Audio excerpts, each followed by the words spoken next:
I've mentioned it before that I think it's often illuminating to look at the verses which are cited in the readings. To not just sort of read through it, but also see the actual, the numbers that are up at the top. Because the readings are often truncated in some way. And sometimes the editing is sort of odd. It sort of cuts out like a linking event, presumably for brevity's sake. But sometimes it's also quite obvious, like in ways such as today in the reading from Leviticus. We jump from the second verse to the 44th.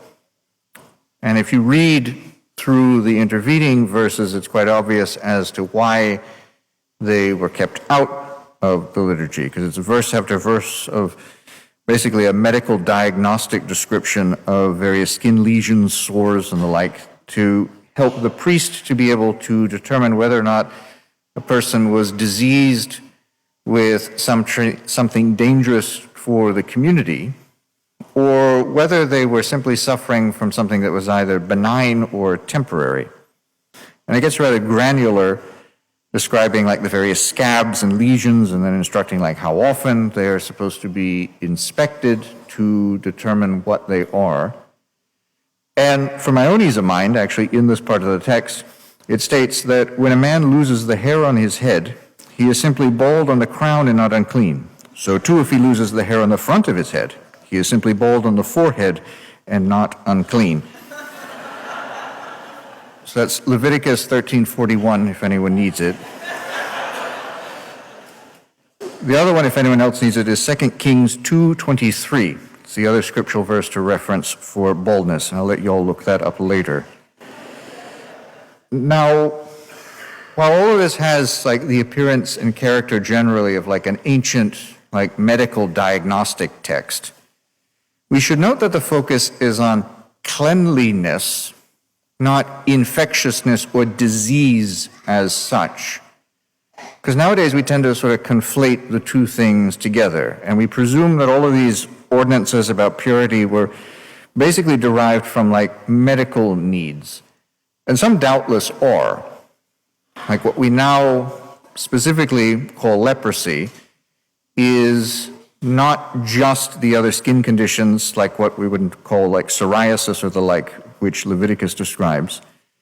But leprosy is a contagious disease, and at the time it had no cure.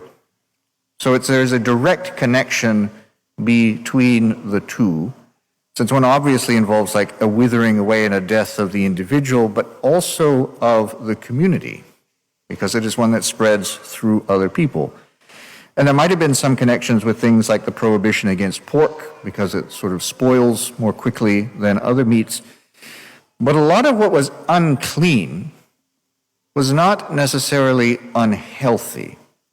Because the example of the taboos against blood and whatnot were not like they might be for us, out of a fear of contracting some contagion or an infection, but because blood was the life of whatever or whoever it was that the blood had come out of.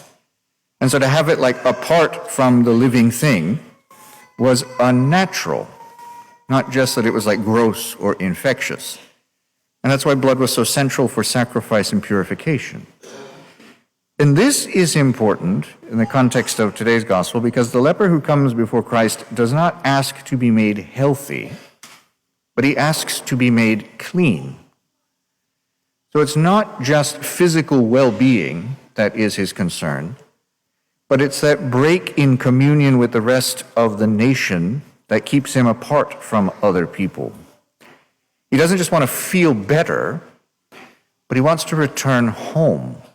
He wants to belong somewhere again. He wants to belong to someone again. And such a need moves Christ not only to simply sort of pronounce and thus manifest the healing, but to touch the man, to be the first one to draw him back into connection with another person. Because nothing can defile God, and the purity of the divine is able to drive out whatever is unclean. So to borrow again from Leviticus, and so again in the part that was sort of skipped over, The rite prescribed in the law, which Christ then instructs the man to follow, is that 2 clean pigeons are taken, one is killed, and then the other is sprinkled with the blood of the one that was slaughtered and set free. So the symbolism is clear enough for the individual who is offering the sacrifice.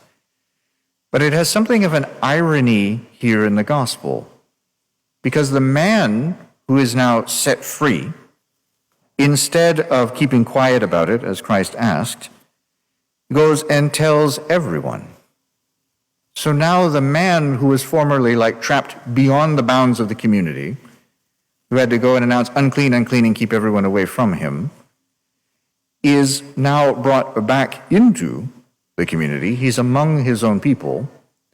And now the one who moved among his own people, the one who healed them, is now sort of trapped outside. He's stuck in the wilderness. He is outside the walls of the towns. And so we see in this a shadow of the Passion, where the criminal is released and the innocent man is killed, and it is his blood that is offered in sacrifice to the Father. So as interesting as that, maybe for literary or historical purposes, then what of us here? We, as Christians who are freed from the burdens of ritual cleanliness and are supposedly enlightened by modern medicine, what of us? Do we go before the Lord? Do we seek to be made clean, to be brought back into communion with the Lord and his people? Or do we simply focus on sort of the mechanical repairs? Does our self-interest allow us to realize how we separate ourselves from others and in that end up alone and lost? Do we recognize the ways that we drive others off into the wilderness instead of being the one to reach out to touch them, to bring them back to God, to reconcile them?